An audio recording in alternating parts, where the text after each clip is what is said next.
Assalamualaikum warahmatullahi wabarakatuh. Bismillah, alhamdulillah, wassalatu wassalamu ala rasulillah sayyidina maulana Muhammad bin Abdillah wa ala alihi wa sahbihi wa mawala. La hawla wa la quwwata illa billah, ma ba'du. Para santri penotapin Nurul Quran khusus bangsa melihat yang dimuliakan oleh Allah Subhanahu wa taala.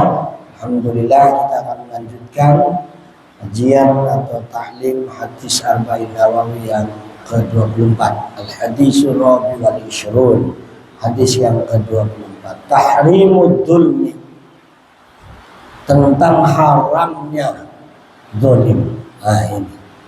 Nah, zalim itu waktu syai'i ghairil mahal, menempatkan sesuatu bukan pada tempatnya. Zalim termasuk sampah ditempatkan bukan tempatnya, itu zalim. Ya. Buang nasi bukan pada tempatnya, itu zalim. Ya. Apa saja sesuatu yang tidak pada tempatnya itu zalim. Dan zalim terbesar adalah zalim menyembah kepada selain Allah. Karena itu bukan tempatnya menyembah kepada selain Allah, maka itu zalim terbesar. Inna syirka la dzulmun adzim. Menyekutukan Allah adalah kezaliman paling terbesar. Karena yang sesuai perintah Allah, menyembah itu ya hanya sama Allah. Kalau ada orang menyembah kepada selain Allah, berarti menempatkan sesuatu yang besar bukan pada tempatnya. Karena inti dari semua ini adalah tauhid, ibadah kepada Allah. Ternyata ibadahnya kepada selain Allah. Na'udzubillah min dzalik.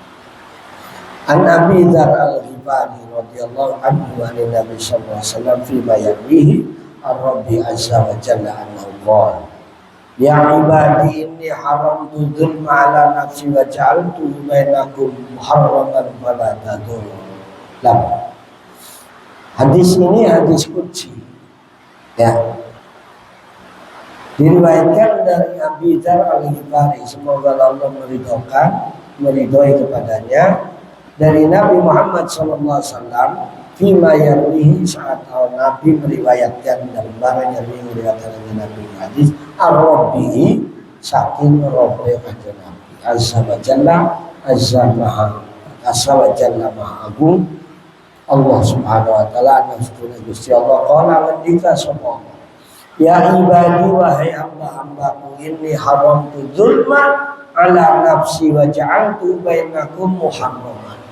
Wahai hamba-hamba, sesungguhnya aku ini mengharamkan kezaliman.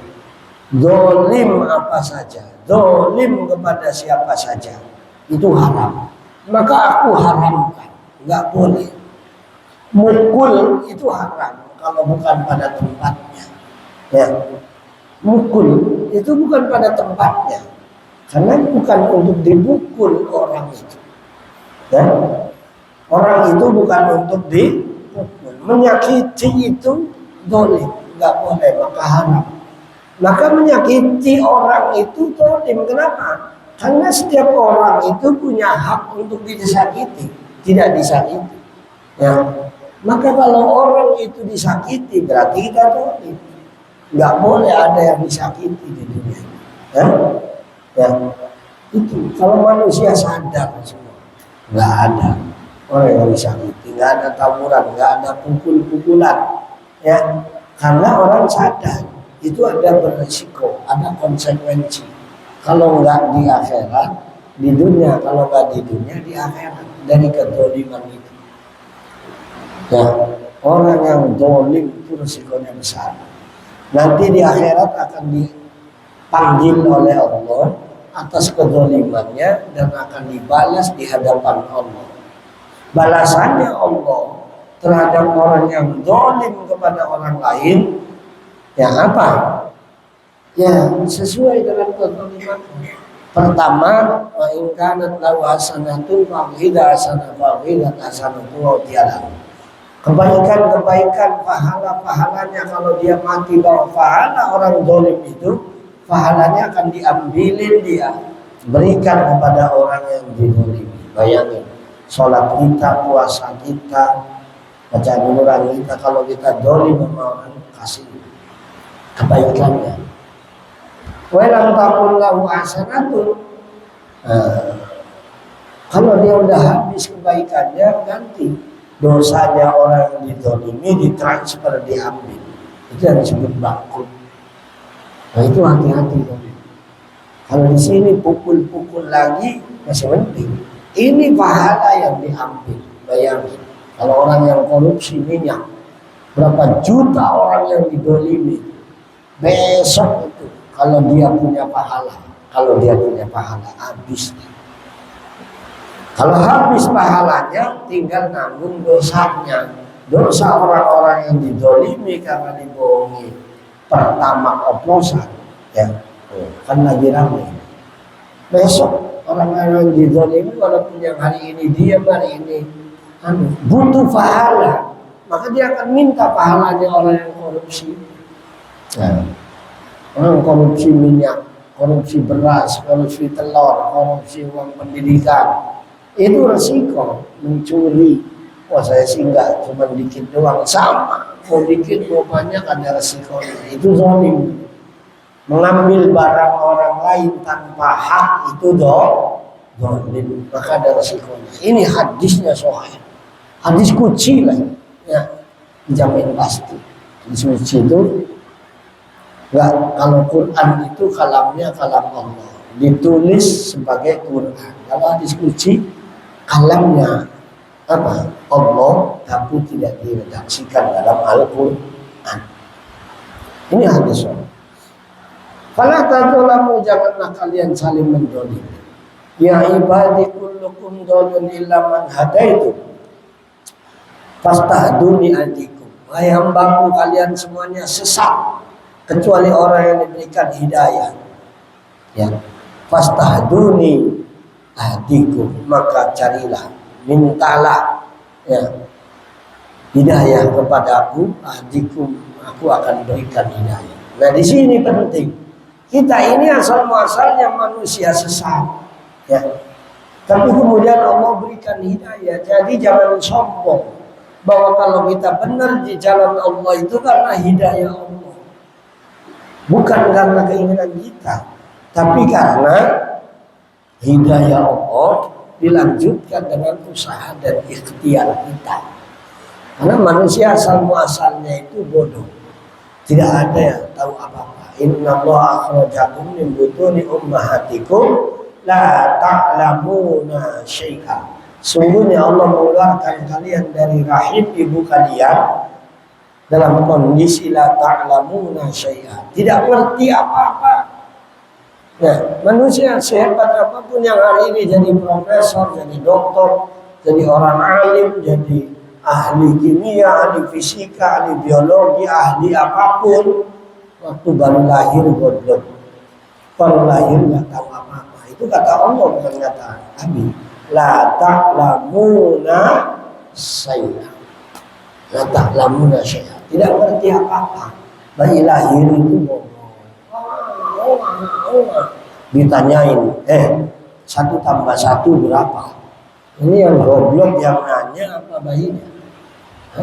Yang nanya yang goblok ini yang nanya apa bayinya? Bayi, 2 kali 2 berapa? Ayo, kira-kira yang nanya apa bayinya? Ampun, diam aja nggak jawab-jawab. Ya bayi, nggak betul apa? Wa ja'ala lakumus sam'a wal absara wal af'idata. Di kemudian Allah ciptakan apa? Pendengaran, penglihatan, dan hati untuk cara berpikir. Akhirnya dia bisa tahu, mulai tahu bapaknya. Mana bapaknya? Gitu. Mana ibunya? Gitu doang, ya. Belum bisa ngomong. Tadi lagi ingat tentang itu. Enggak lah ya. Dulu gitu semua, nggak ngerti. Tapi lama-lama tahu bapaknya, tahu ibunya. Ya kan? Insan kan tahu bapaknya mana, ibunya mana sekarang. Dulu waktu bayi kan nggak tahu. Karena apa? Karena sering dia lihat, oh ini ibu saya. Dia dengar, oh nama ibunya itu ini. Jadi tahu, itu karena Allah kasih pendengaran, telinga. Bayangin kalau orang dikasih telinga tapi tuli, kemudian dikasih mata tapi buta. Bisa lihat ibunya. Mana ibunya? Mana bapaknya? Nggak tahu. Nah, ini kita bersyukur manusia itu. Ya. Kalau nggak dikasih itu manusia sesat, bagaikan orang yang buta dan tuli. Kalau nggak dikasih hidayah, maka bersyukur kita dikasih hidayah. Mari kita jaga. Terus mari kita pelihara hidayah ini supaya terus bertambah. Bahkan kita cari hidayah-hidayah yang belum maksimal. Hidayah petunjuk ini, petunjuk ini, petunjuk ini. Karena ada levelannya, ya kan? Ya ibadi kullukum ja'in illa man amantu illa man atamtu fastat'imuni utim. Wahai hamba-hambaku, kata Allah, kalian itu lapar semuanya kecuali orang yang diberikan makan olehku. Ya. Jadi manusia hakikatnya nggak bisa makan apa-apa kecuali Allah berikan makan. Di saat kita dihidangkan makanan buka puasa, dari pagi lapar kita, begitu mau makan kita sakit gigi luar biasa dadakan, 4 biji gigi, atas 2 bawah 2. Enak nggak makan? Hah? Enak nggak? Kamu udah makan? Ya, udah minum aja, minum. Kasih minum yang panas nggak bisa. Kasih yang dingin, perih. Oh ya. Jadi kita bisa makan, bisa nikmat makan itu karena Allah kasih kenikmatan, bukan makanan yang memberikan kenikmatan. Ingat, makanya dalam setiap makan minum kita berdoa, Allahumma barik lana fima razaqtana wa qina adzabannar. Ya Allah, Engkau yang memberikan makanan, maka berkahi makanan yang kau berikan ini ya Allah, agar kami hidupnya berkah, tambah baik dengan makanan ini. Bukan dengan makan jadi lalai, dengan makan jadi lupa, nggak sholat. Bukan. Banyak orang buka puasa terus nggak sholat, salah ya, karena nggak ingat Allah bahwa yang memberikan makan nikmat itu Allah. Kita ini lapar, kalau Allah nggak kasih rizki makan bisa Allah ya. Peribahasanya, rizki kita yang sudah di piring dihantam sama ayam lewat, mau apa kita? Akhirnya nggak jadi makan. Benar? Ini hakikatnya yang memberikan makan masuk ke sini siapa?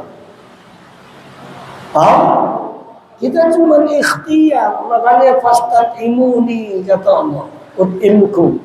Kalian minta makan sama saya, cari usaha ikhtiar, mohon rizki kepada aku beri.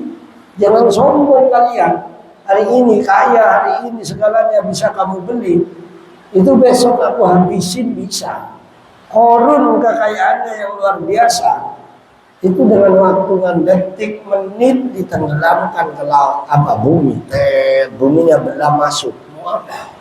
Ngumpulin harta puluhan tahun bisa banyak. Tapi kalau Allah mau tenggelamkan kecil. Kemarin dengan banjir yang sehari kerugiannya 3 triliun. Ayo cari duit 3 triliun memang gampang. Allah hancurkan 3 triliun itu dengan air banjir aja selesai. Mobil banyak yang rusak, rumah banyak yang rusak, dagang macet, usaha macet, banyak kasur yang hancur, kursi yang hancur, motor yang rusak. Berapa banjir? Dihitung total 3 triliun. Coba ya, Allah kecil menghancurkan manusia. Allah juga kecil memberikan manusia. Maka ini tauhid banget, ini hadis semuanya. Ya ibadi kullukum ja'iun. Kalian hari ini sedang lapar lagi puasa. Nanti aku berikan makan saat waktunya. Oh ya. Makanya sabar. Illa man atamtu. Kecuali orang yang aku berikan makan. Fastamimuni aku berikan makan.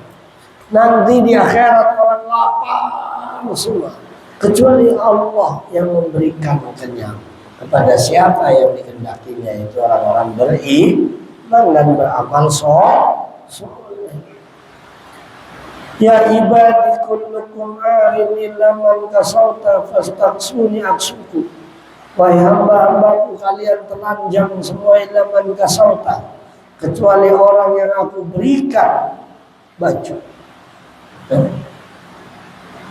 Fastaksuni, maka carilah, mintalah kalian ya untuk kepada aku pakaian, akan aku berikan pakaian. Semuanya hakikatnya awalnya manusia itu tidak punya apa-apa, ya, tidak punya apa-apa, tapi pada akhirnya apa?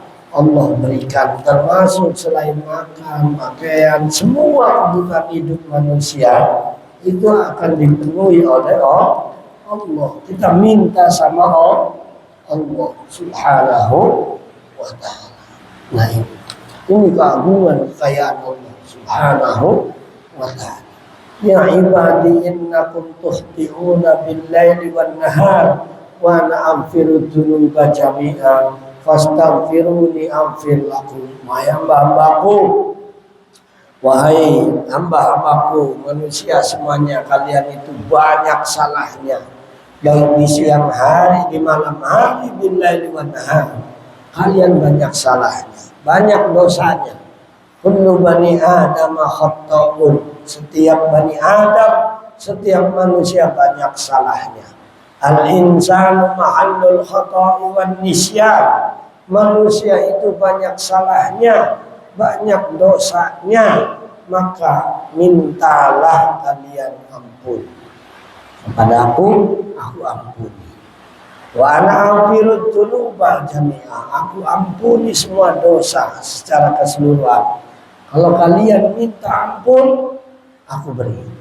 Astagfiruni, fastaghfiruni aghfir lakum. Salah satu kesempatan emasnya adalah Allah berliburan memberikan Ramadan itu dengan puasa bisa diampuni dosanya di siang hari dari sampai subuh sampai maghrib, di malam hari dari tarawih itu sampai subuh, Allah ampuni dosa-dosanya. Masya Allah. Cari ampunan, ya.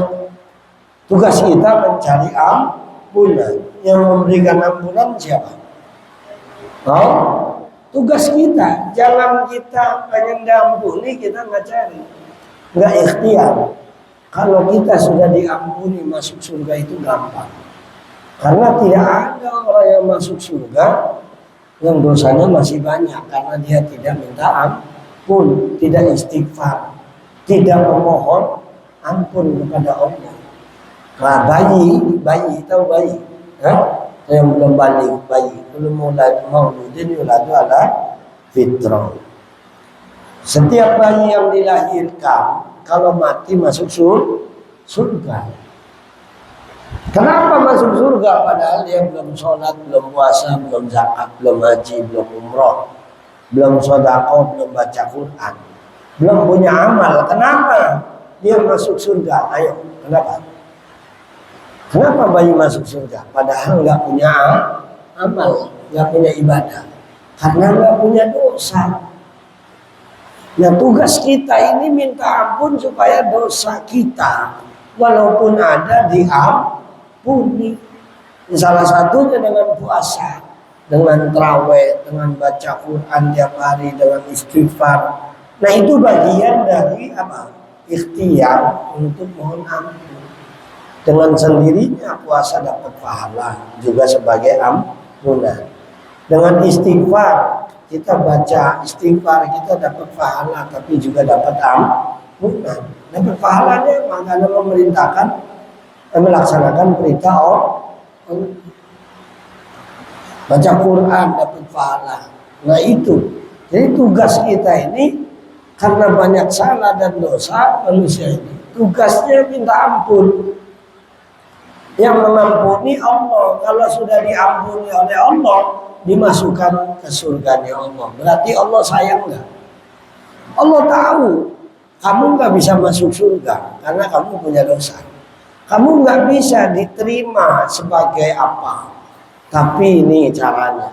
supaya kamu diterima. Sayang enggak berarti? Sayang. Allah ini sayang banget sama kita. Allah tahu kita punya salah, tapi Allah caranya untuk bisa menghapus kesalahan kita, yaitu dengan mohon ampun, dengan istighfar. Allah tahu kita ini nggak bakalan masuk surga, tapi Allah caranya supaya kamu bisa masuk surga, istighfar kepada, mohon ampun. Ya, nah ini Allah sayang. Terus kita nggak patuh gitu. Gimana? Ya ibadi innakum lan tablughu darri fatadurruni wa lan tablughu naf'i fatanfa'uni. Wahai hamba-hambaku, sesungguhnya kalian tidak akan sampai madarat. Madarat kepada aku, fatadurruni, maka memadaratkan kepada aku, wa lan tablughu naf'i fatanfa'uni. Kamu tidak akan sampai manfaat kepada aku. Nggak ada. Tidak ada yang memadaratkan kepadaku dan memanfaatkan kepadaku. Ya. Hanya Allah yang memberikan madarat. Kemarin yang diceritakan dalam hadis lain sebelumnya, seandainya law tama'il insanu kullu, kalau manusia itu kumpul semuanya, apa? Wayadurrukum, akan memberikan madarat kepadaku, la yadurrukum, tidak akan, lam yadurrukum, tidak akan memberikan madarat. Namrud ngumpulin semua masyarakat, bikin tempat bakaran untuk membakar Nabi Ibrahim. Enggak, kata Allah enggak. Ibrahim selamat. Jadi yang bikin madarat, yang bikin manfaat itu Allah. Maka mintalah kita kepada Allah agar manfaat dan madarat. Tapi Allah juga tergantung kita. Udah kita diberikan nasihat seperti itu oleh Allah dan Nabi-Nya, ya, tapi kita tidak patuh, ya madarat buat kita. Itu resiko. Ya ibadi law anna awwalakum akhirakum wa innakum wa jinnakum wa insakum wa jinnakum kanu ala atqa qalbi rajulin wahidin minkum ma zada dzalika fi mulki syai'an. Wahai hamba-hambaku, seandainya kalian yang pertama dan yang terakhir, manusia seluruhnya, jin seluruhnya, semuanya takwa dalam satu ikatan hati yang takwa, ya. Semuanya takwa, nggak ada yang jahat, nggak ada yang tidak baik. Semuanya takwa, semuanya patuh. Kata Allah, apa? Mazada dzalika fi mulki syai'a. Tidak membuat kerajaanku, kekuasaanku bertambah. Jadi ini tauhid nih, ya. Allah itu tidak terpengaruh oleh ketaatan hambanya, kepatuhan hambanya, ya. Allah ya Allah.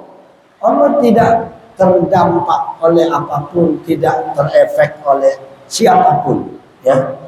Jadi seandainya manusia semua takwa semua, patuh semua, itu tidak menambah kekuasaan Allah.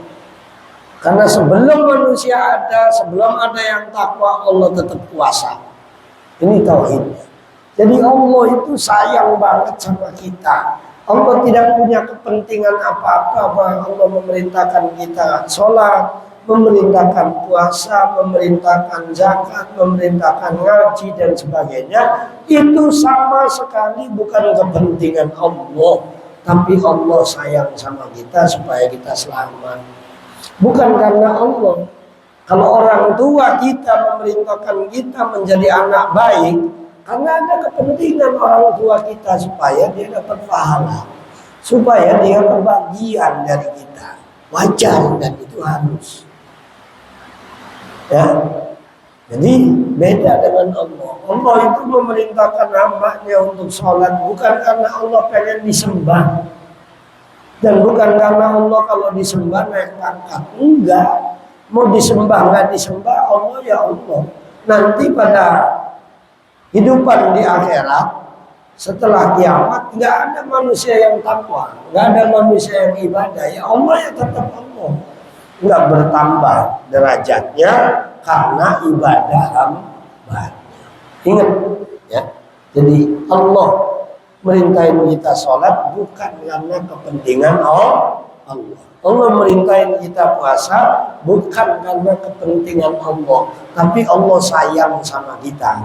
Nah, kitanya yang disayang itu yang mestinya nurut, ya, mestinya nurut karena disayang sama Allah. Disayang bupati aja nurut, disayang sama orang perusahaan aja nurut, kok disayang sama Allah enggak nurut? Kebangetan, bener nggak? Sayang mana manusia sama Allah? Ayo, sayang mana? Jawab. Sayang mana Allah sama manusia? Kita baru dikasih tiap bulan 1 juta, 2 juta sama orang aja, kita tunduk banget. Ya, kita dikasih setiap bulan 5 juta, tunduk banget, lebih tunduk lagi. Lah Allah kasih kita itu puluhan juta, bahkan ratusan juta, tidak terhitung nikmat Allah. Benar nggak?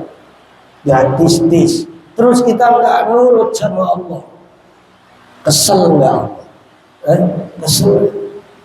Orang tua aja ngasih biaya kita, bimbing kita, lahirin kita, ya kan? Terus nggak nurut, kesel, apalagi Allah yang menciptakan, Allah yang membuat kita sehat. Kita hari ini sehat, siapa yang ngasih sehat? Ayo. Manusia? Bukan. Orang tua kita? Bukan. Orang tua kita itu kalau kita sakit mengobati. Tapi kalau kita sehat, bukan karena orang tua kita, apalagi orang lain. Itu Allah. Berapa biayanya orang tua kita keluarkan kalau kita sakit?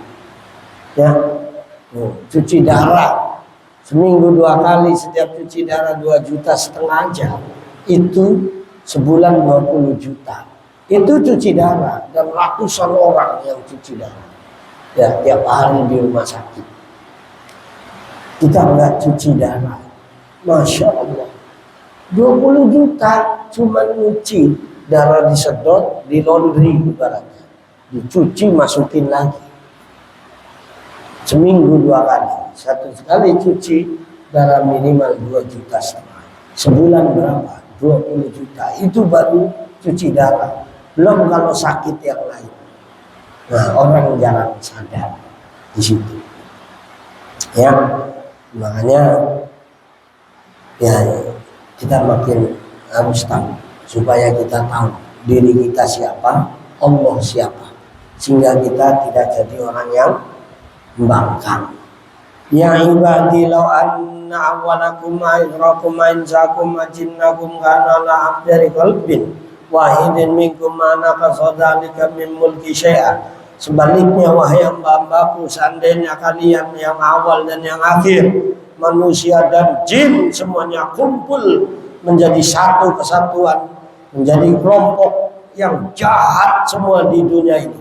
Tidak ada satupun manusia yang patuh sama Allah, tidak ada satupun manusia yang beriman kepada Allah. Mana kasodalika min mulki syai'an. Itu juga tidak membuat aku turun derajatnya karena kalian tidak patuh kepada aku. Allah tidak turun pangkatnya, derajatnya, manakala semua makhluknya, manusia, jin semua membangkang. Enggak, Allah enggak rugi. Ya. Jadi Allah itu enggak rugi kalau manusia kafir semua membangkang. Allah juga tidak untung kalau manusia ibadah semua. Yang untung rugi itu baliknya ke siapa? Baliknya ke siapa? Ke kita. Kalau kita ahli ibadah, kita taat patuh, untungnya untuk kita, bukan untuk Allah. Itu sayangnya Allah. Allah memberi tapi tidak pernah meminta. Allah mengasihi tapi tidak butuh dikasihi. Itu Allah. Kalau kita berbuat baik biasanya pengen dibalas. Tapi Allah, maka kurang ajar banget manusia yang gak taat itu, wah kebangetan. Karena Allah itu luar biasa baiknya. Manusia yang gak tahu diri kalau gak patuh sama Allah, Allah itu sayang banget sama kita. Tidur dijaga, bangun dikasih nikmat, terus nikmat sepanjang hayat, Masya Allah. Ya ibadi law anna awalakum akhirakum wa insakum ajinnakum qamu fi sa'idin wahidin fasaluni fa'ataitu kulla wahidin mas'alatah ma naqasa dzalika mimma indi illa kama yanqusul mihyatu idza udhilal bahr. Wahai hamba-hambaku, seandainya kalian semua yang pertama dan yang terakhir, semua manusia dan jin kumpul dalam satu tempat, kemudian kalian berdoa semua kepadaku, ya fasaluni, minta semua, yang satu pengen mobil Ferrari, yang satu pengen mobil Lamborghini, ya, yang satu memang apa, pengen motor Ducati, yang satu pengen Kawasaki, yang satu pengen Yamaha, yang satu pengen Honda, semua dikasih. Benar. Yang satu pengen punya duit banyak, yang satu pengen punya emas banyak, dikasih semua. Kata Allah, dikasih, aku kasih semua. Doa semua, minta semua, dikasih semua. Kata Allah apa? Mana qasadzalika mimma indi, tidak sedikit pun kekayaanku berkurang karena aku memberi. Jadi Allah ini kayanya luar biasa, maha kaya. Maka di Al-Quran sering diakhiri dengan kalimat wallahu ghaniyun anil. Allah maha kaya. Bahkan Allah bukan hanya kaya, tapi al-mughni. Beda. Al-ghaniyu maha kaya untuk dirinya, al-mughni memperkayakan orang lain yang tadinya nggak kaya. Banyak orang yang dulunya miskin hari ini kaya. Ya. Banyak yang dulunya nggak punya mobil hari ini punya mobil, yang dulunya nggak punya rumah hari ini punya rumah. Siapa yang ngasih rezeki? Ayo jawab. Siapa yang ngasih rezeki? Apa Allah kemudian miskin kalau orang itu menjadi kaya? Di sini pentingnya kita tahu, jangan pernah putus asa. Pertama nih ya, jangan pernah putus asa. Hari ini saya bukan siapa-siapa. Hari ini saya nggak punya apa-apa. Saya orang tua pun pas-pasan. Jangan. Banyak orang yang dulu orang tuanya pas-pasan. Hari ini dia nggak bisa apa-apa. Tapi Allah kasih jalan kehidupan yang luar biasa, kaya-kaya, banyak. Itu Allah itu maha kaya. Ya, jadi jangan pesimis. Satu, kedua, nggak usah iri sama orang lain hidup itu. Ya, karena yang ngasih rezeki itu Allah. Maka orang iri itu dibenci sama Allah. Karena apa? Karena nggak terima pembagian Allah. Kenapa kamu dibaginya sedikit? Ya karena kamu salah sendiri. Bangunnya kesiangan dulu. Kamunya males. Kamunya nggak mau usaha. Kamunya nggak mau ikhtiar. Yang lain udah bangun pagi-pagi, yang lain giat, yang lain rajin. Ya Allah beri, kamu males. Jangan salahkan Allah, tapi salahkan diri sendiri. Kenapa kamu putus asa? Baru sekali usaha aja udah nggak mau usaha lagi. Terus bangkit. Allah akan ngasih jalan. Allah maha kaya, makanya nggak perlu iri sama orang. Ya. Yang ketiga, nggak perlu tergantung kepada selain Allah, karena Allah itu maha kaya. Kalau tergantung kepada orang, mengharapkan hanya kepada seorang, itu akan kecewa. Ya. Karena orang itu hari ini baik, belum tentu besok baik. Hari ini orang itu ada, besok belum tentu ada. Orang hari ini manusia itu punya rezeki, besok belum tentu. Kalau Allah Pak Utama selalu ada. Allah maha ada, maha hidup, maha kaya. Maka bersandarlah sama Allah. Dan itu tidak akan pernah kecewa. Karena Allah maha kaya. Bersandarlah hanya kepada Allah. Ya ini hadis pelajaran. Terus terakhir nih hadis yang lainnya, ya ibadi innama a'malukum umsiha lakum summa wafiyakum iyah faman wajada khairan falyahmadillah waman wajada khairan ghairan fala yalumanna ila nafsi. Tadi hadis yang tadi Kalau seandainya semua manusia dibikin kaya, Allah itu bisa. Tapi itu sengaja untuk berlomba menuju kebaikan. Yang kaya berbagi kepada yang miskin mendoakan yang kaya. Nanti di akhir zaman tidak ada orang miskin. Nanti menjelang hari kiamat orang semua kaya raya. Sampai-sampai orang itu cari yang nerima sodako udah susah. Tapi kalau sekarang insya Allah kalau mau bagi sodako gampang. Pondok Tahfidz Nurul Quran aja juga nerima. Bener ya? Mau ngirim ayam goreng, oke. Mau ngirim sate, oke. Mau ngirim ikan bakar, oke. Mau ngirim ayam geprek, oke. Bener nggak? Terima terus. Apalagi ngirim duit buat membangun. Gampang. Nanti Pondok Tahfidz Nurul Quran itu di akhir zaman nggak butuh sodako. Nanti orang miskin, anak yatim, piatu nggak butuh sodako. Mereka sudah kaya raya semuanya. Nanti tapi kayaknya nggak nemuin kita, karena itu mau kiamat. Ya, jadi orang itu nanti kemana-mana bawa emas, bawa dolar, bawa rupiah, cari orang yang sodako, tapi semua udah kaya masing-masing. Jadi kalau mau sodako dari sekarang, mumpung masih banyak orang yang menerima, benar nggak? Nanti nggak ada yang terima. Nah sini Allah Maha Kaya, nanti orang kaya semua. Nah, ini hadis. Dan kata Allah, kalau aku berikan semua manusia, jin itu kaya semua, itu belum ada apa-apanya. Bagaikan batu air yang dicelupkan dari jarum yang dimasukkan ke laut. Nah itu tetesannya yang baru dibagi ke manusia bisa kaya semua. Nah jadi belum apa-apa.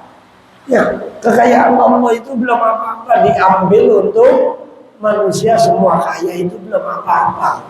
Tapi sekalipun orang paling kaya, kalau bagi-bagi pasti nggak cukup karena terbatas. Tapi kalau Allah, sampai hari ini ikan tiap hari ribuan ton. Bukan 1 ton, 2 ton, tiap hari ribuan ton. Itu di ikan laut diambilin gak habis-habis. Tiap hari minyak disedot dari bumi. Jadi asap buat motor, buat mobil, buat kapal, buat pesawat, buat yang lain. Itu gak habis-habis minyak. Benar ya? Batu bara tiap hari ditambang. Udah puluhan tahun gak habis-habis. Emas tiap hari ya ditambang, nikel ditambang, semua disedot.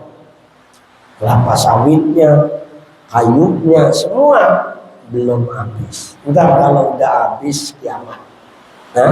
Air zam-zam tiap hari diambil, diminum, dibawa oleh orang haji, orang umroh tiap bulan, tiap hari, nggak habis-habis. Itu contoh aja. Air zam-zam yang air sumurnya kecil, ya itu nggak habis kalau punya Allah. Tapi kalau punya manusia bisa habis. Itu kekayaan. Nah, hadis terakhirnya ya ibadi innama ya'malukum usihalakum tsumma wafiakum iyaha faman wajada khairan falyahmadillah wa man jada ghairu khairin fala yalumanna illa nafsah. Wa Muslim. Wahai hambaku, bahwasanya semua amal kalian yang aku ringkas, yang aku berikan untuk kalian, kemudian aku balas dengan sempurna. Jadi kalian berbuat baiklah, nanti aku balas, jangan takut. Ya, dengan sempurna. Kita puasa, ketemu maghrib aja udah seneng. Baru ketemu gorengan tahu, lontong aja udah seneng. Apalagi indah liqa'i rabbi. Orang puasa itu satu kebahagiaan yang tertingginya nanti di akhirat. Ada pintu surga namanya Ar-Rayyan. La yadkhuluha illa shaimun. Tidak akan bisa masuk ke pintu Rayyan itu kecuali orang yang puasa. Wih, rombongan Pondok Tahfidz Nurul Quran. Masuk. Oh, namanya apa pintunya? Tadi apa? Ar-Rayyan. Ya. Maka oleh karena itu kata Allah, "Faman wajada khairan falyahmadillah." Barang Siapa yang menjumpai kebaikan, menemui kebaikan, bisa berbuat kebaikan, kita bersyukur kepada Allah. Itu anugerah dari Allah. Faman wajada ghairu khairin fala yalumanna ila nafsa. Tapi kalau barang siapa yang menjumpai sesuatu yang tidak baik, sesuatu yang kurang disukai, maka jangan hina Allah, jangan ejek Allah, jangan salahin Allah, tapi introspeksi, salahi diri sendiri. Ya, fala yalumanna ila nafsa. Jangan menghina orang lain, mengejek orang lain, apalagi Allah, kecuali diri sendiri. Oh, sayanya salah kali. Oh, sayanya yang nggak benar sehingga dapatnya yang buruk. Kenapa saya bodoh? Karena sayanya malas. Jangan nyalahin yang lain. Kenapa saya tidak bisa? Karena kurang rajin. Kenapa saya miskin? Karena malas. Jangan salahin Allah, jangan salahin orang lain, salahin diri kita. Kenapa saya nggak bisa apa-apa? Ya karena malas. Ya, Allah memberikan sama. Ya, tapi ada yang lebih, ada karena kita. Ya, jangan salahkan Allah. Ya, sekali lagi jangan pernah nyalahin Allah Subhanahu wa Ta'ala, tapi salahinlah diri sendiri. Mudah-mudahan bermanfaat. Ini hadisnya panjang, jadi satu aja, hadis ke-24, yaitu tentang kezaliman, haram dan zalim. Mudah-mudahan Allah senantiasa selalu memberikan hidayah taufik kepada kita, membimbing kita, yang menjauhkan dari perbuatan yang zalim, perbuatan yang dilarang oleh Allah Subhanahu wa Ta'ala, dan Allah mudahkan kepada kita perbuatan amal-amal yang soleh yang diridhoi oleh Allah Subhanahu wa Ta'ala, kita bisa mengamalkannya. Al-Fatihah. A'udzubillahi minasyaitonir rajim. Bismillahirrahmanirrahim. Alhamdulillahirabbil alamin arrahmanir rahim maliki yaumiddin. Iyyaka na'budu wa iyyaka nasta'in ihdinas siratal mustaqim. Siratal ladzina an'amta 'alaihim ghairil maghdubi 'alaihim waladdallin. Amin. Demikian kurang lebihnya mohon maaf. Subhanallahi bihamdika asyhadu an la ilaha illa anta astaghfiruka wa atubu ilaik. Akhirul kalam, wallahu muwaffiq ila aqwamit thoriq. Wassalamualaikum warahmatullahi wabarakatuh.